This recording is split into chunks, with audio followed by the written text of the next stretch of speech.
అందరికీ నమస్కారాలు। మరి వైసీపీ నాయకులు గత 2019 నుంచి 2024 వరకు ఏదైతే దౌర్జన్య పాలన చేశారో ప్రజలపైన అలాగే ఈ అనంతపురం నగరంలో ఎలాగైతే దౌర్జన్యాలు చేశారో అదే ప్రభుత్వం మళ్ళీ ఉందని వాళ్ళు పొరపాటు పడి మా గుల్జార్పేటలో తెలుగుదేశం జెండా ఏ విధంగా పీకేస్తారయ్యా మీరు? మీకే తెలుగుదేశం జెండా అంతే అంత చులకనైపోయిందా? మీరు జెండా పీకేసి మీడియాలో రప రప అని పెడతారా? రప రప తెలుగుదేశం మొదలు పెడితే ఒక్కడు వైసీపీ వాడు మిగులడు। మా చంద్రబాబు నాయుడు గారు క్రమశిక్షణగా, లోకేష్ గారు క్రమశిక్షణ గారి పార్టీ ఇది।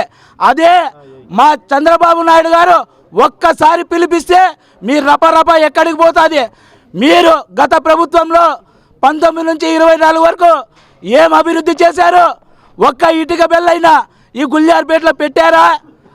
మరి ఈరోజు మా దగ్గుపాటి ప్రసాద్ అన్న 53 లక్షలతో కాలువ నిర్మిస్తే మీరు ఓర్వలేక ఈరోజు మా జెండా మూలన ఉంది, ఆ జెండా పీకేస్తారా?